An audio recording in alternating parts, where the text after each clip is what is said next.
जिल्हा आणि सत्र न्यायालय नागपूर अंतर्गत जी सफाईगार पदासाठीची प्रात्यक्षिक परीक्षा घेण्यात आली होती, या प्रात्यक्षिक परीक्षेचा निकाल जो आहे, उमेदवारांची यादी, गुणतालिका, मार्कलिस्ट हे जाहीर करण्यात आली आहे.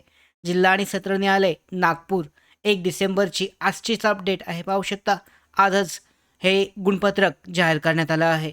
सफाईगार पदाकरता घेण्यात आलेल्या प्रात्यक्षिक परीक्षेचा निकाल जाहीर करण्याबाबत संदर्भ आहे जिल्हा आणि सत्र न्यायालय नागपूर या कार्यालयाद्वारे दिनांक 24 मार्च 2025 रोजी सफाईगार पदासाठीची प्रसिद्ध केलेली जाहिरात.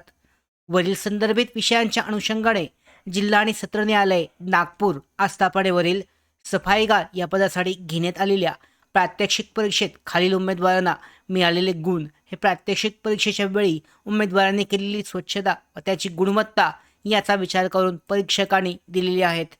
यामध्ये उमेदवाराचा ॲप्लिकेशन रोल नंबर, ॲप्लिकेंटचं पूर्ण नाव आणि प्रॅक्टिकल प्रात्यक्षिक परीक्षेमध्ये मिळालेले गुण हे जाहीर करण्यात आले आहेत. सगळ्या उमेदवारांची जवळजवळ 2746 सिरियल नंबर आहे. एवढ्या उमेदवारांची ॲबसेंट असतील, प्रेझेंट असतील, त्यांचे गुण हे जाहीर करण्यात आलं आहे. संपूर्ण यादी ही PDF मी टेलिग्राम चॅनलवर शेअर केलेली आहे. नोकर भरतीच्या टेलिग्राम चॅनलला तुम्ही चेक करू शकता. 2,500 उमेदवारांची ही यादी उपलब्ध आहे. अशा पद्धतीने जिल्हा आणि सत्र न्यायालय नागपूर अंतर्गत घेण्यात आलेल्या सफाईगार पदासाठीच्या परीक्षेचा प्रात्यक्षिक परीक्षेचा निकाल हे जाहीर करण्यात आला आहे. पुढच्या सगळ्या महत्त्वाच्या अपडेट मिळवण्यासाठीच नोकर भारतीच्या यूट्यूब चॅनलला लगेच सबस्क्राईब करून घ्या. धन्यवाद.